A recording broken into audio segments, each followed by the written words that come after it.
오늘 일부 예배 나오신 여러분들에게 하나님의 은혜와 평강이 넘치게 되시기를 예수님의 이름으로 축복합니다.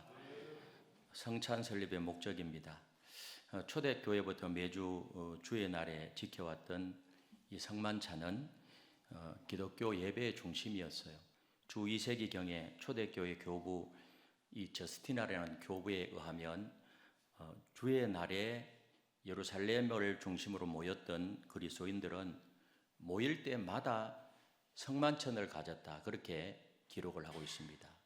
그래서 우리 초대 그리스도인들은 모일 때마다 성찬의 떡을 받고 성찬의 잔을 받으면서 예수 그리스도의 죽으심을 늘 기념하며 다시 한번 은혜를 회복하고 그런 일을 모일 때마다 했어요.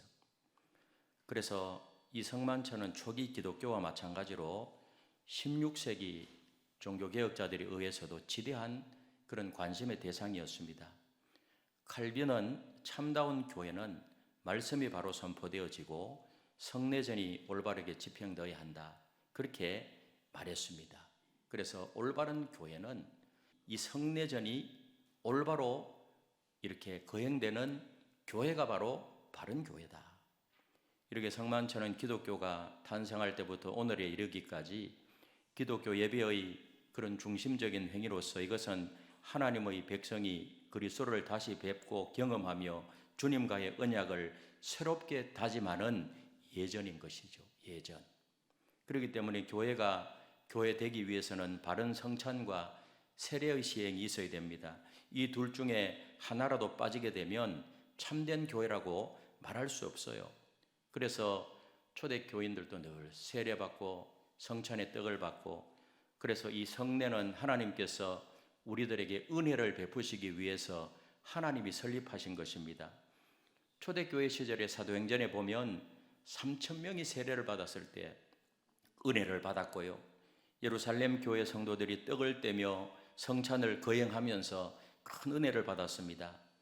성찬 예식은 사람이 만든 것도 아니고 교회에서 회의를 열어서 결정한 것도 아니고 우리 주님께서 직접 만드신 거룩한 예식입니다. 그래서 복음서에 보면 주님께서 잡히시던 전날 밤에 12제자와 함께 그 마가의 다락방에서 이 성만찬을 거행하셨고 주님께서 다시 오실 때까지 이 예식을 지키라고 우리 주님이 친히 명령하셨습니다.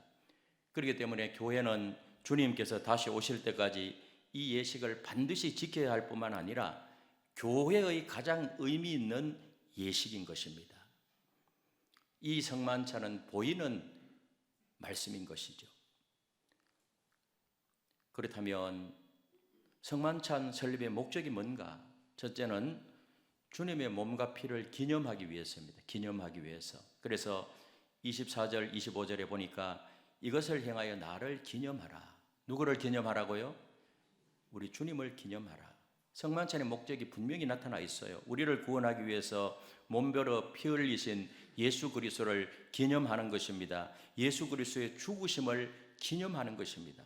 여기서 기념하라 이 말은 계속해서 그 의미를 되새김질해라. 계속해서 주님의 죽으심과 그 십자가의 의미를 생각하면서 자신의 신앙과 삶을 다시 한번 점검하라는 것입니다. 그래서 잔을 받고 떡을 받을 때 내 신앙의 상황을 점검하는 것입니다. 먼저 십자가의 진리에 대한 믿음이 있는지, 그 진리에 대한 확실한 믿음이 있는지 그것을 확인해야 돼요. 한 걸음 더 나가서 예수님의 십자가 사건에 대한 뜨거운 감사와 감격이 있는지 자신을 점검하라는 것입니다. 우리 주님의 죽으심과 부활하심에 대한 뜨거운 감사와 감격이 없다면 내 신앙의 열정이 식어버린 거예요. 그래서 만약에 그런 것이 없다고 하면 성찬의 떡과 잔을 받으면서 회개하고 십자가의 진리에 대한 믿음과 감사를 회복해야 됩니다.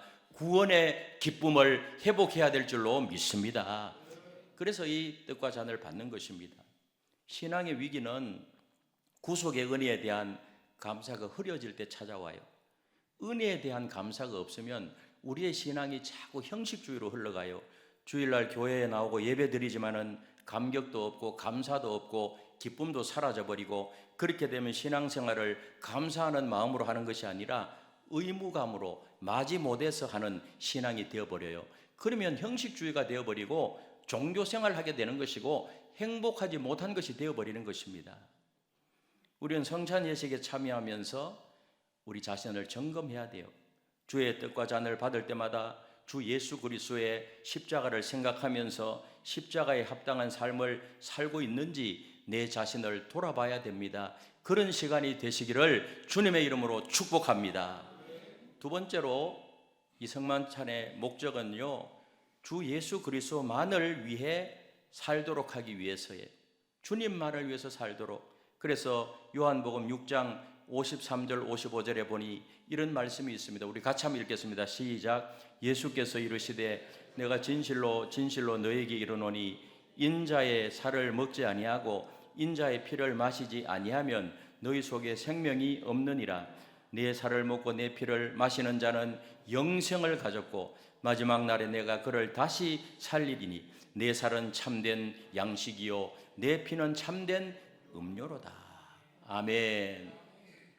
나를 영원한 멸망과 상실에서 구원하셔서 영원한 생명에 이르도록 피를 흘리고 살을 찢기신 그 주님을 생각한다면 우리는 주님을 위해서 살지 않을 수가 없습니다. 그러므로 우리는 성찬에 참여할 때마다 날 위해 피 흘리신 주님의 영광을 위하여 주님의 뜻에 합당한 삶을 살기로 결단해야 됩니다. 주님만을 위해서 살겠습니다. 이렇게 결단하는 시간이 되시기를 주님의 이름으로 축복합니다. 예수님이 생명의 원천이고 주님 안에서만이 생명이 있기 때문입니다. 바로 이것이 너희가 내 살을 먹지 아니하고 내 피를 마시지 아니하면 너희 속에 생명이 없느니라 라는 말씀이에요. 우리가 이미 예수 믿을 때 생명을 받았지만은 계속해서 예수 생명을 공급받아야 돼요. 예수님의 생명을 계속적으로 공급받아야 풍성한 생명에 이르게 되고요. 이렇게 생명에 이르는 길은 늘 예수님을 의지하고 살고 주님을 전부로 살고 그렇게 살 때만이 우리의 삶에 생명력이 넘치는 그런 삶이 될 줄로 믿습니다. 주의 성찬에 참여하는 자들은 주님 다시 오시는 그날까지 주님 한 분만으로 만족하며 주님 한 분만을 섬기며 주님 한 분만을 위하여 살겠다고 결단하고 참여해야 됩니다. 오직 예수, 오직 십자가 복음. 왜냐하면 우리는 사나 죽으나 날 위해 피 흘려 주신 주님의 것이기 때문인 줄로 믿으시기를 바랍니다. 그래서 이제 내가 살아도 주 위에 살고 이제 내가 죽어도 주 위에 죽네. 그러므로 나는 사나 죽으나 주님의 것이요. 여러분, 정말 이 가사가요, 그냥 부르는 것이 아니라 실제 우리 삶에 녹아들어서 그렇게 살아야 될 줄로 믿습니다. 마지막으로 십자가의 복음을 전하는 마음을 새롭게 하기 위해서입니다. 26절에 보니 이렇게 말씀해요. 같이 읽겠습니다. 시작. 너희가 이 떡을 먹으며 이 잔을 마실 때마다 주의 죽으심을 그가 오실 때까지 뭐 하는 것이라? 전하는 것이니라. 여러분, 성찬의 떡과 잔을 받음으로 주님의 십자가의 복음을 전하고자 다짐하는 시간이 되어야 됩니다. 이걸 받을 때 내가 이 사실을 전하겠습니다. 그래서 내 마음을 새롭게 하는 시간입니다. 우리가 성찬을 통해서 다시 한번 십자가에 대한 믿음과 감격을 확인하고 아직까지 그 십자가의 진리를 모르는 교회 밖의 사람들에게 주님 오실 때까지 이 십자가의 복음을 전하기로 결단해야 될 줄로 믿습니다. 그렇게 하라 그러잖아요. 무엇보다도 성찬 예식을 행하고 신앙생활을 하면서도 내가 복음 전하지 못하고 땅 끝까지 이르러 내 증인이 되리라 그렇게 말씀하셨는데 그 일을 하지 않고 있다고 하면 회개하고요. 성찬의 떡을 받고 성찬의 잔을 받으면서 우리가 이 주의 십자가의 그 놀라운 은혜를 전하겠습니다. 이제는 전하겠습니다. 여러분, 회개하고 복음을 전하기로 다짐하는 시간이에요. 그래서 디모데후서 4장 2절에 보니 너는 말씀을 전파하라. 때를 어떤지 못 얻든지 항상 힘써라. 그렇게 말씀하셨기 때문에 여러분, 이 말씀을 그대로 실천하겠습니다. 우리 행복한 만남을 앞두고 우리가 영혼을 작정하고 기도하는 일에 동참하는 것은요, 오늘 이 성찬식과 관련해서 전하는 것이니라, 이게 같은 맥락인 것입니다. 너희가 이 떡을 먹으며 이 잔을 마실 때마다 주의 죽으심을 그가 오실 때까지 전하는 것이니라. 아멘. 성찬에 참여함으로 이런 결단을 해야 됩니다. 사랑하는 성도 여러분, 성찬 예식은 주님이 설립하신 은혜의 수단이에요. 성찬이 바르게 거행될 때 우리는 하나님의 은혜를 경험하고 하나님의 임재를 경험하게 되어요. 오늘 성찬 예식을 통해서 여러분들에게 구원받았음이 확실히 믿어지고 생명력이 넘치는 그런 하나님의 은혜가 임하게 되시기를 바랍니다. 그리고 더욱 주님을 위해 살기로 결단하고 복음을 전하고자 하는 열정이 뜨겁게 일어나는 그런 시간이 되시기를 예수님의 이름으로 축원합니다.